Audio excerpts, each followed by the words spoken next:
बिस्मिल्लाहिर्रहमानिर्रहीम अस्सलाम वालेकुम वरहमतुल्लाहि वबरकातुहू। आज जो कुछ इमरान खान के ट्विटर अकाउंट से पोस्ट हुआ है, उसके बाद मैं आपको कोई डराना नहीं चाह रहा, परेशान नहीं करना चाह रहा, लेकिन हालात इंतहाई संगीन सूरत हाल इख्तियार कर गए हैं। वाक़यात की तरतीब देख लें, फिर आपको बताता हूँ कि सूरत हाल क्या है, और वो वीडियो जो इमरान खान चाहते हैं कि पूरी कौम देखे, वो भी आपको दिखाता हूँ। अली अमीन गंडापुर की SIFC मीटिंग में शिरकत, बाहर आके उनका ये कहना कि हाँ, आर्मी चीफ से एक नहीं 2 बार मुलाकात हो चुकी है।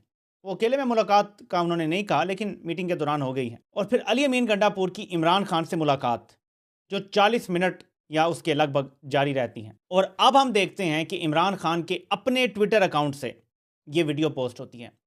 इस वीडियो को आप ये समझ लें कि ये जो जंग चल रही है पाकिस्तान की हकीकी आज़ादी की, ये अब किसी नेक्स्ट फेज़ में दाखिल हो गई है, जहां कभी कोई जंग पहले दाखिल नहीं हुई। हम अनचार्टर्ड टेरिटरी में हैं।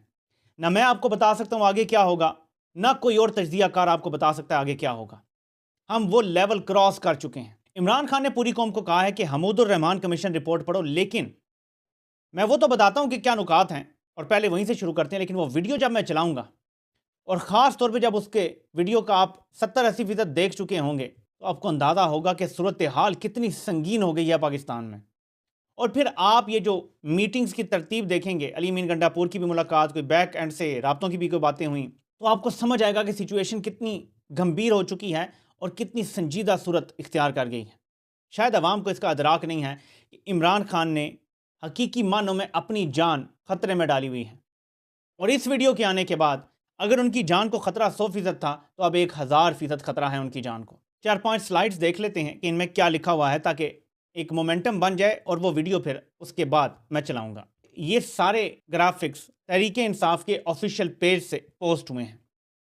ये मामूली बात नहीं है। आप भी जानते हैं, मैं भी जानता हूं कि कंपनी सरकार की दुखती रग, उनकी एक्लिस हील यही है। हमीदुर रहमान कमीशन रिपोर्ट और 1971 में इबरतनाक शिकस्त और जिल्लत अमेर जो हथियार डाले थे जनरल अरोड़ा के सामने, वो मेंशन होना तहरीक इंसाफ के ऑफिशियल अकाउंट से, और वो वीडियो जिसका मैं जिक्र कर रहा हूं इमरान खान के अपने ट्विटर अकाउंट से वो पोस्ट हुई है। बात बहुत बढ़ चुकी है। तो हम ये जरा जायजा लेते हैं। गद्दार कौन था, याह्या या मुजीब? हमीदुर रहमान कमीशन रिपोर्ट, सकूते ढाका और हमारी तारीख के तल्ख हकायक। पहले कमीशन के बारे में मुख्तसर तारीख, और फिर इसमें बयान करदा दिल खराश तफसीलात। ये कमीशन जुलाई 1972 को हुकूमत पाकिस्तान ने कायम किया था, और इसकी सरबराही चीफ जस्टिस हमीदुर रहमान ने की। इसका मकसद पाक फौज के मजालिम और 1971 की जंग के इर्द गिर्द के हालात का मुकम्मल जायजा, बशमूल वो हालात जिनमें मशरकी हाई कमान के कमांडर ने अपनी कमान में मशरकी दस्ते की अफवाज ने हथियार डाल दिए थे। कमीशन के पहले हिस्से में पाक फौज के मशरकी पाकिस्तान में तैनात जर्नैलों और इनकी कमान में फौजी जवानों के इखलाकी दिवालियापन का जिक्र किया गया। जनरल न्याजी की पान स्मगलिंग, रेप, कोठे चलाने वाली खवातीन से जिनसी ताल्लुकात, और इन्हीं को बतौर टाउट इस्तेमाल करने से लेकर बतौर मार्शल लॉ एडमिनिस्ट्रेटर के तौर पर केसेस में रिश्वत लेकर काम करवाने, और मुख्तलिफ जर्नैलों खुसूसन मेजर जनरल जमशेद और सीनियर अफसरान के करोड़ों रुपए मशरकी पाकिस्तान के बैंकों से लूट कर मगरबी बैंकों में लाने का जिक्र किया गया। इसमें सीनियर मिलिट्री क़यादत के इन नाजायज़ कामों का इर्तिकाब करने पर ओपन ट्रायल्स और सज़ा की दरख्वास्त की गई, क्योंकि ये सकूते ढाका से पहले के मशरकी पाकिस्तान में हालात की खराबी का बायस बने। दूसरे हिस्से में पाक फौज के मजालिम के कुछ वाक़यात बयान किए गए हैं, जिनकी मुख्तसर तफसीलात ये हैं। 1971 जनरल इलेक्शन में अवामी लीग की भारी अक्सरियत के बावजूद जनरल याह्या के हुक्म पर असम्बली का इजलास मौखर करना अवामी लीग की मुसल्लह बगावत की वजह बना।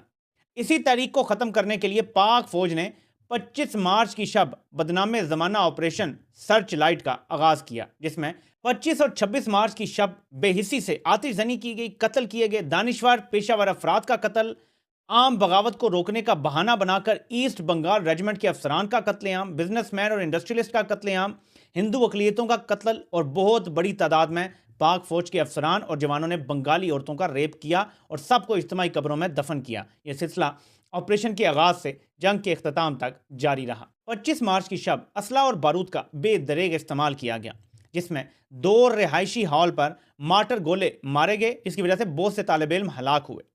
बहुत से जूनियर आर्मी अफसरान लूटमार, फायरिंग स्क्वाड के जरिए सरेआम कत्ल करने से लेकर बंगाली अफसरान और आम लोगों को बगैर जांच पड़ताल या ट्रायल के गायब करना, और सैकड़ों की तादाद में कत्ल एक अफसर के इशारे पर किए जाते। मुख्तसरन ये कि बंगालियों पर इनकी अपनी सरजमीन तंग कर दी गई, जहां इनकी जान, माल, इज्जत, हर चीज़ लूटी गई।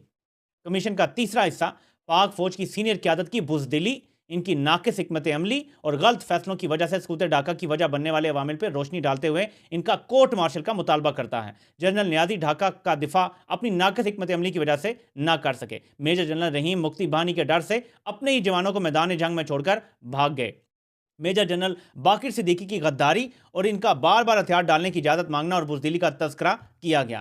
کمیشن کا یہ حصہ بہت سے افسران کو سزا کا مستحق کہتا ہے کیونکہ ان کے بزدلانہ اور غلط فیصلوں کی وجہ سے بھاری نقصان اٹھانا پڑا۔ کمیشن کا چوتھا حصہ سکوت ڈھاکہ کی وجہ بننے والی غلطیوں پہ روشنی ڈالتا ہے۔ جنرل یحییٰ کا اسمبلی اجلاس مؤخر کرنے، ملٹری آپریشن کا آغاز، شیخ مجیب الرحمان سے مذاکرات کی ناکامی کو چھپا کر آپریشن شروع کرنے جیسی سنگین غلطی، عوامی لیگ کے امیدوار خود چننا لوگوں کی امنگوں کے مطابق نہیں تھے اور معاملات کا سیاسی حل نہیں نکالا، دوست ممالک کے اصرار کے باوجود شیخ مجیب الرحمان سے مذاکرات نہ کرنا اور ہندوستان کا خطرہ نظر انداز کرنے پر مشرقی پاکستان الگ ہو گیا۔ کمیشن کا یہ آخری حصے میں جنرل نیازی کی بزدلی کی آخری حد کو دکھاتا ہے کہ ہتھیار ڈالنے کا کوئی بھی حکم نہیں تھا اور وہ لڑائی 2 ہفتے تک جاری رکھ سکتے تھے، لیکن تذلیل کے ساتھ ہتھیار ڈال دیے جو آج تک پاکستان پہ سیاہ دھبا ہے۔ آخر میں کمیشن میں یہ کہا گیا کہ پاکستان کو شکست پاک فوج کے سینئر افسران کی اخلاقی کردار اور جرات کی کمی کی وجہ سے ہوئی۔ 2 بار مارشل لا لگنے سے پاک فوج کے بیشتر افسران بڑے پیمانے پر اراضی کے حصول، گھر اور انتہائی غیر اخلاقی سرگرمیوں میں پڑنے کی وجہ سے ان کی پیشہ ورانہ کارکردگی اور ان میں لڑنے کی صلاحیت اور حوصلہ بالکل ختم ہو گیا تھا۔ کمیشن نے یہ سب ریمارکس جنرل یحییٰ خان اور ان کے سب قریبی ساتھی جرنیلوں جنرل نیازی، جنرل خداداد کے بارے میں دیے اور ان سب کے خلاف کارروائی کا مطالبہ کیا۔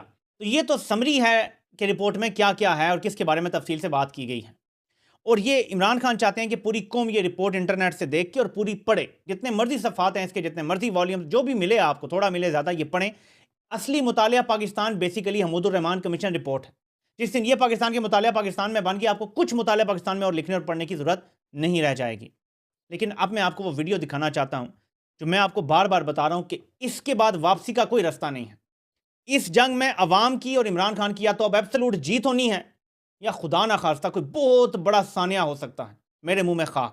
جو یار لوگ ہیں ان کا سب سے بڑا مسئلہ یہ ہے کہ عوام میں پوری حمایت کھو بیٹھے ہیں اور ان کو پتہ ہے ان کو رپورٹس ملتی ہیں، بلکہ ان کا نام آنے پر عوام کی آنکھوں سے چنگاریاں نکلنا شروع ہو جاتی ہیں۔ ایسے میں اگر وہ عمران خان کی جان لینے کی کوشش کرتے ہیں یا کچھ ایسا کر دیتے ہیں تو جو عوام سے تعلق بحال کرنے کی ایک آخری امید ہے نا، وہ عمران خان ہے، وہ بھی ختم ہو جائے گی، اور پھر کیا ہوگا کوئی کچھ بھی نہیں کہہ سکتا۔ خیبر پختونخوا میں عمران خان نے ایبسلوٹ میجورٹی سے کلین سویپ کیا ہے۔ پنجاب میں عمران خان نے 2/3 اکثریت حاصل کی ہے۔ کراچی کو آپ دیکھ لیں، 80-90% سیٹیں وہاں سے جیتی ہے پی ٹی آئی۔ تو کیا بنے گا، صورتحال کیا ہوگی اس ملک کی، کسی کو اندازہ نہیں ہے۔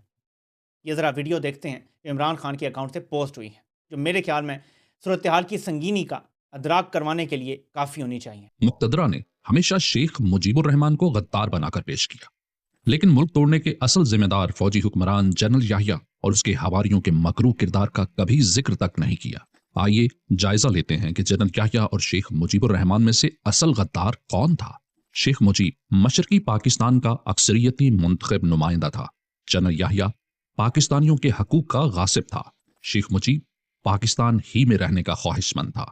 جنرل یحییٰ مشرقی پاکستان کو بچانے کی کوئی نیت نہ تھی۔ شیخ مجیب جمہوری اصولوں کے عین مطابق اکثریتی جماعت کو اقتدار کی منتقلی کا مطالبہ کیا۔ جنرل یحییٰ اپنی کرسی بچانے کے لیے اقتدار کی منتقلی کا کوئی ارادہ نہ تھا۔ شیخ مجیب بالآخر گرفتار کر لیا گیا۔ جنرل یحییٰ اپنے ہی ہم وطن بنگالی بھائیوں پر بدترین کریک ڈاؤن اور خون ریزی کی۔ شیخ مجیب سویلین ہوتے ہوئے ملٹری کورٹ سے سزا دلوائی گئی۔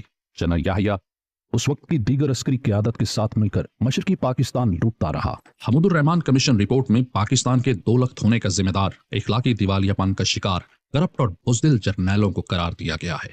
رپورٹ میں بدنام زمانہ آپریشن سرچ لائٹ کا ذکر ہے، جس کے مطابق اس وقت کی عسکری قیادت نے مشرقی پاکستان میں آتش زنی، دانشور اور پیشہ ور افراد کا قتل عام، بغاوت کو روکنے کا بہانہ بنا کر ایسٹ بنگال ریجمنٹ کے افسران کا قتل عام، بزنس مین اور انڈسٹریلسٹ کا قتل عام اور ہندو اقلیتوں کا قتل کیا۔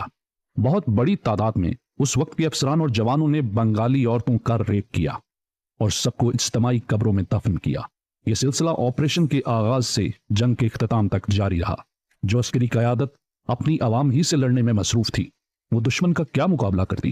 محض 2 ہفتے میں جنرل نیازی نے بھارتی جنرل کے سامنے ہتھیار ڈالتے ہوئے شکست کی ذلت آمیز دستاویز پر دستخط کیے، جو آج تک پاکستان پہ سیاہ دھبا ہے۔ कमीशन रिपोर्ट में पाक फौज की सीनियर क़यादत की बुज़दिली, उनकी नाकिस हिकमत अमली और गलत फैसलों की वजह से सकूत ढाका के जिम्मेदारान के कोर्ट मार्शल का भी मुतालबा किया गया, जबकि मुक़तदरा ने हमेशा शेख मुजीब को गद्दार साबित करने की कोशिश की।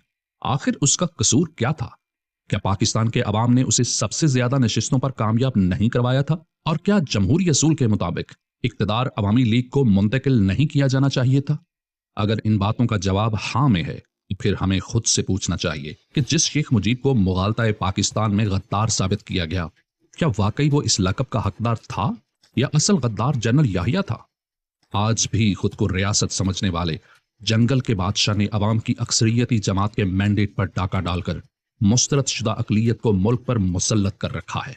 आज पाकिस्तान में सकूत ढाका की तारीख दोबारा दोहराई जा रही है, जो कि 1971 के मुल्क तोड़ने के जहन की अक्कास है। तो सूरत हाल को समझ लें। अब ये बात बिल्कुल वाजिया है कि इमरान खान को धमकी दी गई है कि पीछे हट जाओ, गायब हो जाओ, सियासत से माइनस हो जाओ खुद ही, वरना तुम्हें गद्दार साबित किया जाएगा, अदालतों से तुम्हें सजा दिलवाई जाएगी, तुम पे रियासत के खिलाफ बगावत और गद्दारी का मुकदमा बना के तुम्हें निशाने इबरत बना दिया जाएगा। उस पे इमरान खान का ये जवाब है कि देखते हैं असल गद्दार कौन है। देखिए, इमरान खान ने इस कौम को, जब उनको पता चला कि उनके खिलाफ साजिशें हो रही हैं और बाजवा कर रहा है, उन्हें कुछ ना कुछ आइडिया होना शुरू हो गया था 2021 में, 2021 में, तो उन्होंने कौम को अर्तुरुल ड्रामा देखने पे लगाया कि देखो कैसे साजिशें होती हैं, कैसे महलाती साजिशों के जरिए इक़्तिदार पे कब्जा किया जाता है, गद्दार किस तरह से आस्तीन में छुपे होते हैं। कौम समझ गई और अब इमरान खान बार बार कौम को कह रहे हैं, एक बार हमीदुर रहमान कमीशन रिपोर्ट पढ़ लो, तुम्हें पता चल जाएगा कि मेरे साथ अब क्या किया जा रहा है, कौन सा स्क्रिप्ट है और क्यों इनके पास मुझे कत्ल करने के अलावा कोई ऑप्शन नहीं है। इन्होंने फिर भुट्टो को लटकाया, आप अच्छी तरह जानते हैं, और इनके पास अब भी कोई ऑप्शन नहीं है। ये इमरान खान से वे आउट मांग रहे हैं और वे आउट ऐसा है जो इमरान खान देने के लिए तैयार नहीं है। और अगर इन्हें वे आउट ना मिला तो फिर ये अपने पागलपन में खुदा ना खास्ता कोई सानिया बपा कर सकते हैं जो पाकिस्तान के लिए तबाहकुन होगा। इनको तो छुपने की जगह नहीं मिलेगी पाकिस्तानी अवाम से, लेकिन पाकिस्तान की खटिया खड़ी हो जाएगी, जो कि ज़ाहिर है किसी के लिए भी काबिल कबूल नहीं हो सकता। पाकिस्तान की मैशत का जो हाल है, इमरान खान ने अवाम के सामने ये सूरत हाल वादे इसलिए करना शुरू की है कि ये डेस्परेट होते जा रहे हैं, मुल्क इनसे नहीं चल रहा। एहतजाज करने की नौबत आएगी या नहीं आएगी मैं कुछ कह नहीं सकता, इमरान खान कब कॉल देंगे, लेकिन शायद ये नौबत आए ना और ये सरेंडर कर दें, या खुदा ना खास्ता अगर ये दूसरी तरफ जाते हैं तो कोई ये बहुत बड़ा सानिया ना कर दें। आपसे इंशाल्लाह फिर मुलाकात होती है। अल्लाह पाक आप सबका हामी नासिर हो। आप सबके सुनने का बहुत बहुत शुक्रिया।